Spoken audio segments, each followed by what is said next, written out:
Fighting clash between Magnus Carlsen, who arrives first to the board. Wow, that's a rare sight, against Nodirbek Abdusattorov. Welcome, chess enthusiasts, to the channel where every square tells a story and every move holds a secret. Whether you're a seasoned grandmaster in the making or just starting your journey into the fascinating world of 64 squares, you've found your home. Subscribe now and let's embark on this exciting chess adventure together. This is a very interesting battle between these two players. The pieces are now arranged, and a handshake, and off we go. Magnus Carlsen adjusts his pieces, plays the first move f4. Makes a lot of sense, as Ian Nepomniachtchi likes to say, if with a pawn move you can activate your queen and bishop in freestyle chess, just do it. Nodirbek pushes his pawn to f6, activating his own bishop here on g8. Let's see what Magnus comes up with now.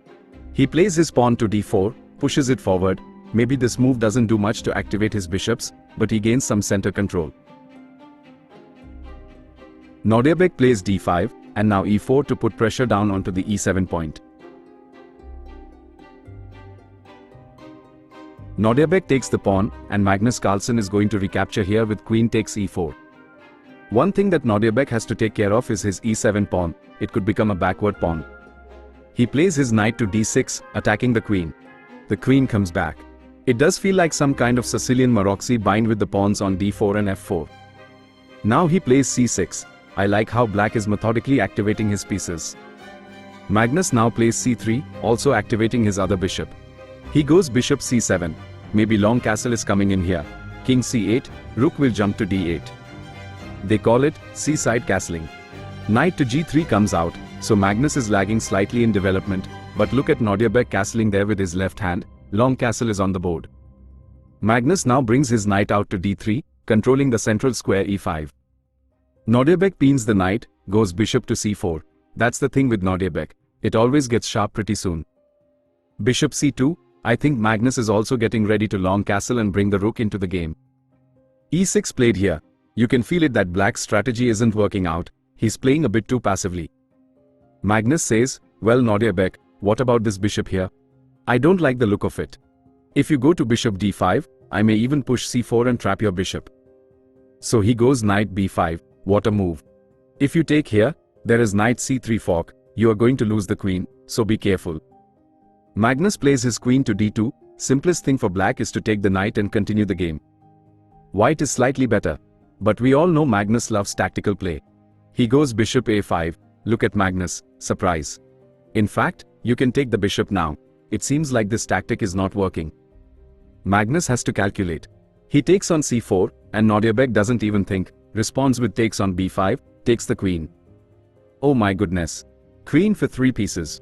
The better move for Magnus was just dropping the queen back to c1, and he was clearly better. But he decides to sacrifice his queen. Now we have this position where Magnus has 3 minor pieces for the queen, worth 9 points, but black has a pawn. Magnus is here to play good, enterprising chess. King b8 on the board, rook comes to e1, putting pressure on the e6 pawn. Nodirbek brings his knight to f7, bishop comes to b3, attacking the pawn with rook and bishop. c5 pushed. If you go rook e6, then queen takes b5 is the point. He takes it with the knight, and queen takes b5 occurs. Is there a knight fork coming with knight to e6? Magnus grapples with that question. He has 6 minutes, Nodirbek has 3:26. Magnus chops it off. Knight takes e6 on the board. What does Nodirbek have in mind? He's already given up 3 pieces for the queen. Is he going to give up an exchange too? A check comes. Where to put the king? King d1, very exciting position. Knight comes to d6, rook takes f8. Nodirbek says, yes, I'm down material, rook and 2 bishops for queen, but my pieces are coordinated. Your king looks weak. Magnus counters, my king is not weak, I like my position. a5 by black.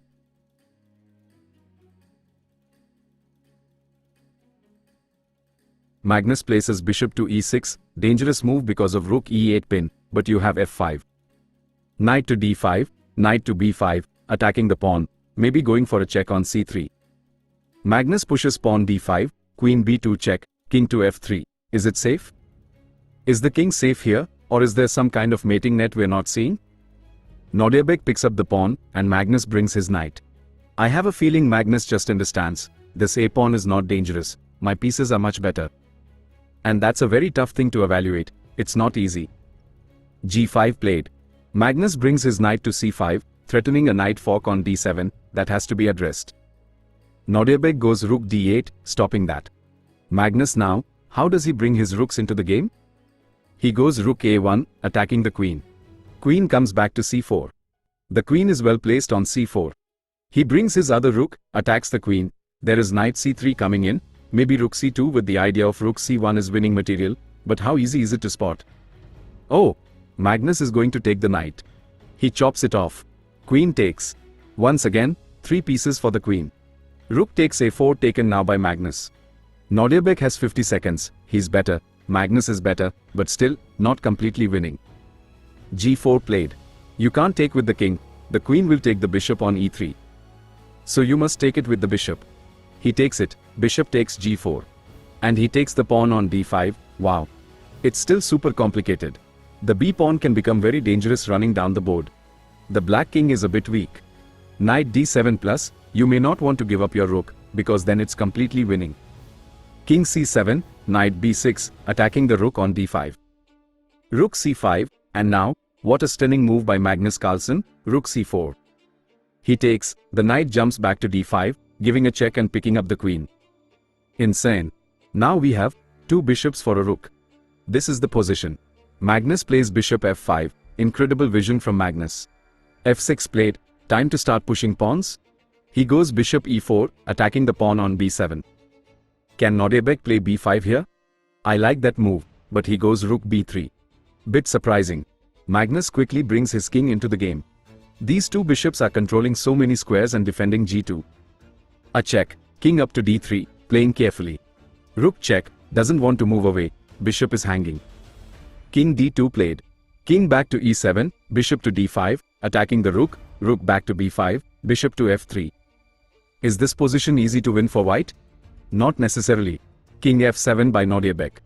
Let's see how Magnus converts. Creating a passer on the king side won't be easy. The rook will keep checking. But Magnus knows where the pieces belong. For now, the king marches up to unsettle the black rook. Rook b1, what next? Magnus plays h3.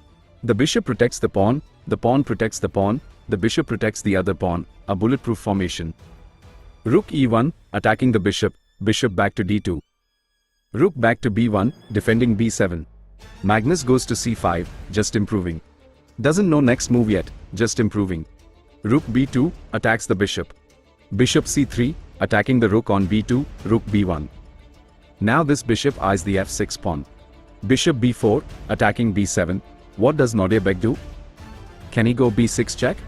He goes rook f1, idea is, if you take bishop b7, he'll take on f4. So Magnus plays king d5. So slowly, you'll see, he first went to queen side, now heading king side. Bishop back to c3, rook c1, attacking the bishop, bishop moves up. You'd love to pin this further, but the bishop controls d1. b5 pawn push. Finally gets moving.